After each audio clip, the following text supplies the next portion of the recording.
Hello, good morning. Dito naman tayo sa dagat. Dito naman tayo. Lakad-lakad, jogging. Pampatanggal ng stress, saka exercise. Maganda sa katawan. Yung simoy na hangin galing sa dagat. Ayun, oh. Medyo palaki na yung dagat yata. Okay, tayo dito. Yan, tayo.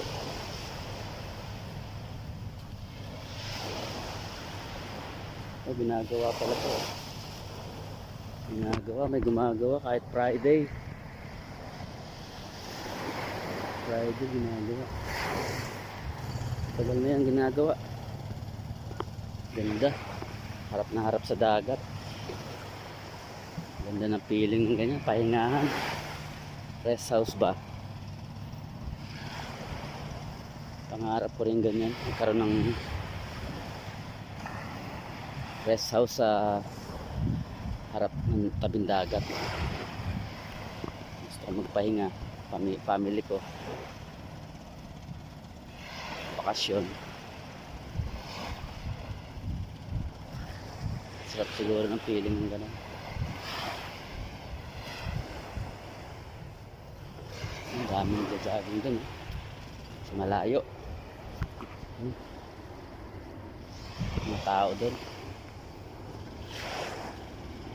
Dito maganda maglakad-lakad at jogging dito kasi walang istorbo, walang sasakyan,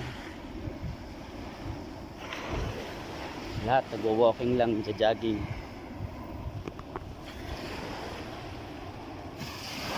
Ang feeling tahimik, peaceful, talagang mare-relax yung mind mo.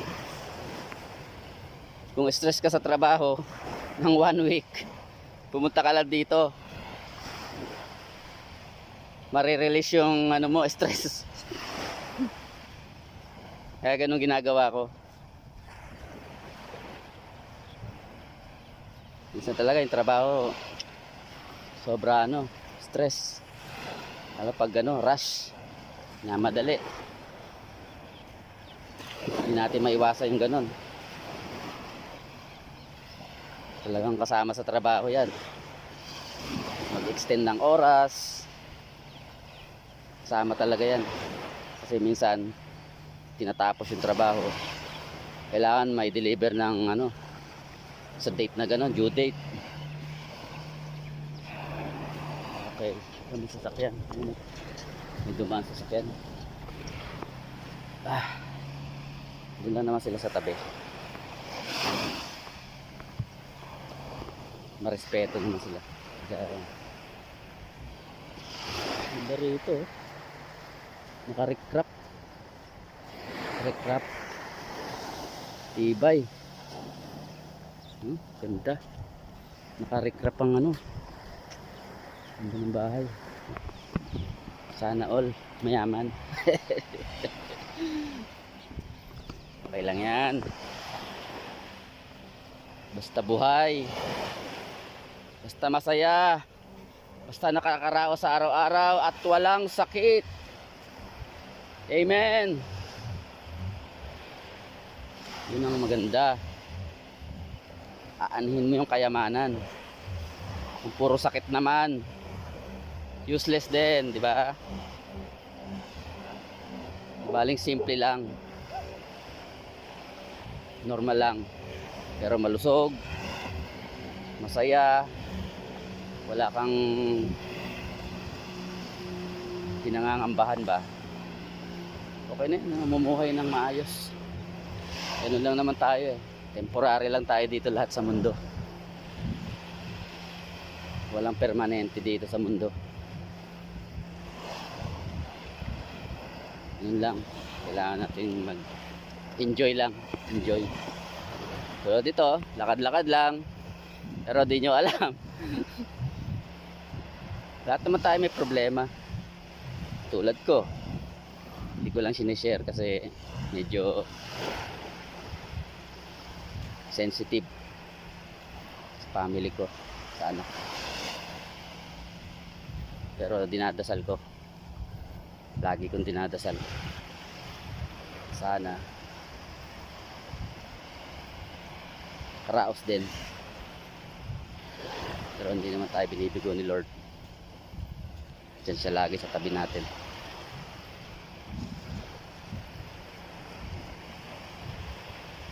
Lagi lang mag-pray. Pray, ano lang, pray lang lagi. Siya lang talaga. Wala nang iba.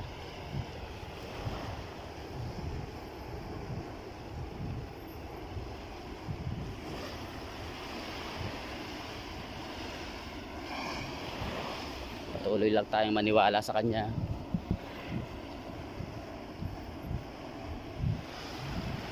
Bigay natin yung puso natin, yung buhay natin sa Kanya. Lahat malalagpasan natin.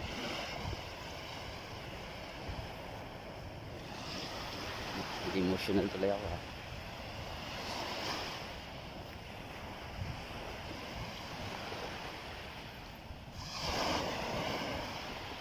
Okay, enjoy lang. Saan daan ako dyan eh. Madaan ako dyan. Karsada na kasi yun eh. Doon, main road. Tumawid ka dyan, karsada na yun. Hello! Hello! Sarap ng feeling, naglalakad. Kasi ako, high blood ako. Kaya talagang dapat talaga every Friday pagpapawis, exercise. Pag ganun ginagawa ko, parang masigla ang katawan ko, wala akong nararamdaman. Di tulad dati, sa kwarto lang ako, higa, kain. Parang tamad na tamad ako maglakad, maggala-gala. Ayun, lagi matamlay ang katawan ko. Sakit ang ulo. Iba nararamdaman ko. Tapos nung nagpa-BP ako, taas ng BP ko. Grabe. Ano pa naman namin? Lahi namin ng hypertension, high blood. Kaya reduce ako sa kain. Hindi ako masyadong kakain na marami. Tulad ng kanin, konti lang binabaon ko. Although marami naman akong bigas. Marami naman bigas, kaso kinokontrol ko talaga. Konti lang dinadala ko sa sa planta.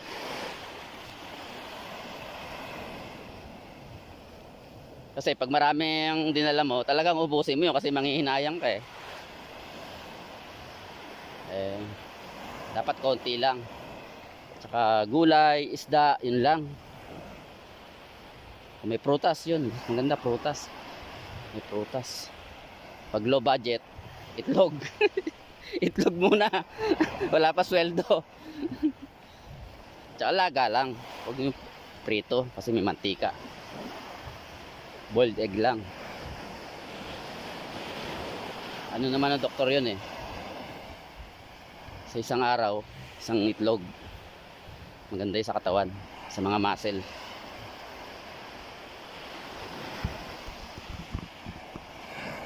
Okay, ayun oh. Ganda ng dagat oh.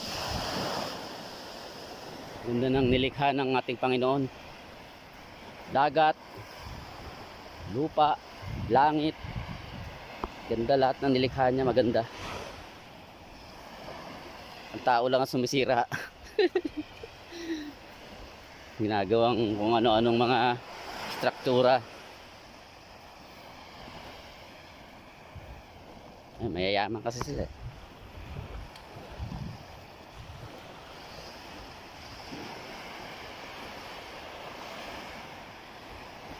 Oh, sarap. Time check, 6:54 in the morning. It's Friday, rest day. Buti na lang every Friday rest day.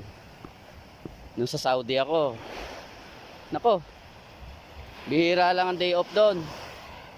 Kaya hindi ako nagtagal din doon. Nakatagal din. Dalawang company yon ang pinasukan ko dun eh. Una, 4 years ako.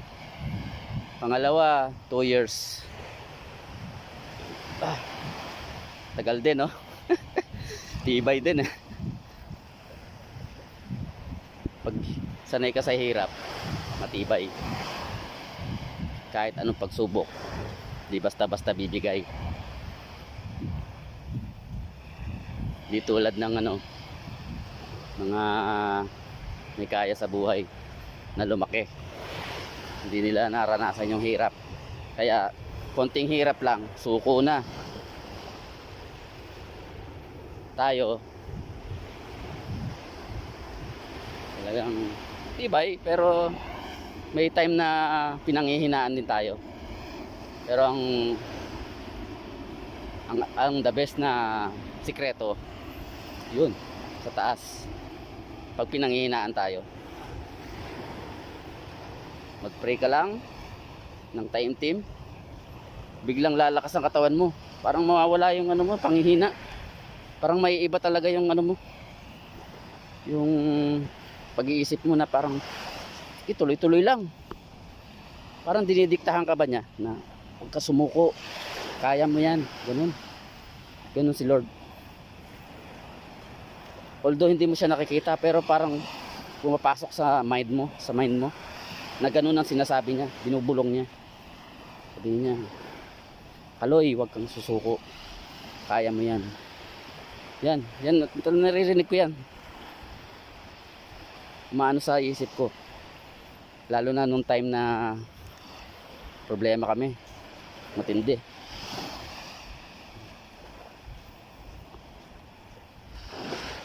Talagang akala ko di ko na kaya. Pero sa kanya talaga ako kumapit. Napaka the best. The best talaga si Lord. Wala nang iba. Pag naubusan ako ng financial, hindi ko alam kung saan ako kukuha. Bigla na lang may dumadating. Ganun. Parang hindi na tayo pinababayaan. Hindi niya kami pinababayaan. Alam niyang kailangan ko. Biglang may darating. Talaga. Napakabuti talaga ni Lord. Napakabuti talaga niya sa buhay natin. Kaya natin siyang kakalimutan palagi. Lagi tayong magdasal sa kanya, tumawag, magpasalamat, lalo na magpasalamat. Panalangin na may pasasalamat. Number 1 yan. Amen. Napakasarap lagi pag yung presensya niya. Napakabuti ni Lord.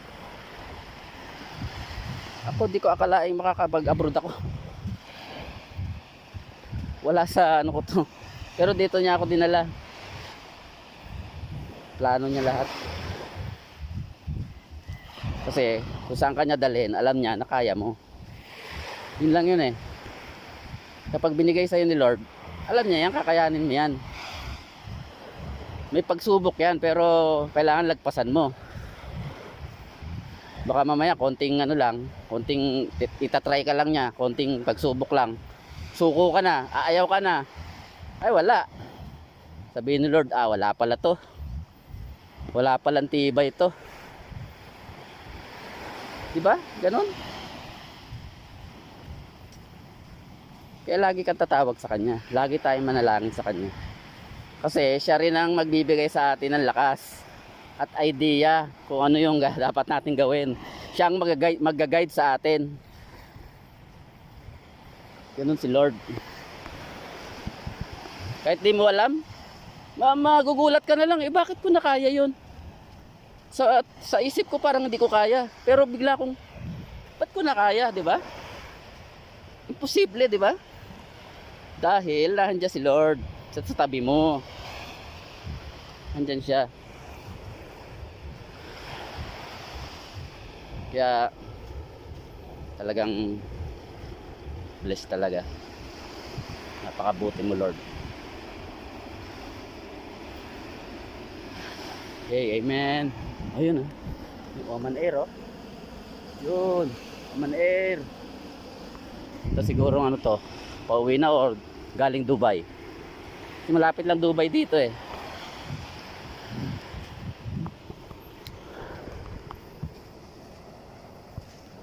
Sige, mga lods, mga idol, mamaya na lang uli, ha?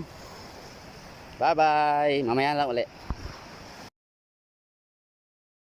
Mga jet ski ito yung mga jet ski yan pinaparkila yan mga jet ski nila. Gaganda ganda ng mga jet ski yan yan. By how much rent how much jet ski? Ski نصها 15 1 hour? How much jet ski? 15 real half hour only? Two person? Okay. I only inquire. But next time, Boss, next, Kumusta? mabuti. Mabuti. Good. Maluma? Tagalog? Good. You have friend Filipino? Oh. I know. Maybe you have a girlfriend, huh? Okay, enjoy. Enjoy, Just fun only. Okay, kabayan, ha? Okay, thank you. 15 real daw. 15 real lang, half hour lang yon. Grabe, mahal. Magkano na sa atin yon? 2,000 plus. Ang ganda. Ayan, nandar niya. Ayan, iba, nagja-jet ski na. Jet ski na sila.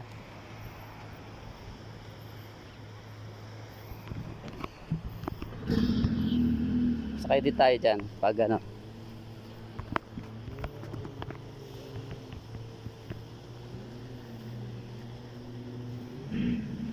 Tatry natin yan kung may budget. Yan kasi medyo short ang budget. Medyo short, medyo unahin muna natin yung mga pangangailangan natin. Mahirap maubusan, mahirap mangutang.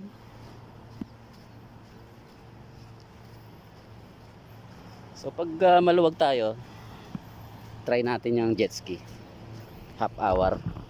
Pwede dalawa, hati kayo, 750, tig 750 real. Okay na yun. May experience natin ng ano, experience mo yung pagsakay sa jet ski. Pero dito mura lang naman ang gasolina, cents lang. Malaki ang tubo nila kasi mahal ang ano, mahal kasi ang jet ski. Pero malaki ang tubo nila. Cents lang ang gasolina dito, 1 liter. Hindi na mauubos ng ilang liter yan sa kalating oras lang.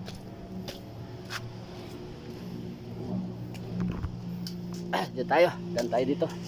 Tumawid tayo dito. Shortcut. Ayan, pauwi na tayo.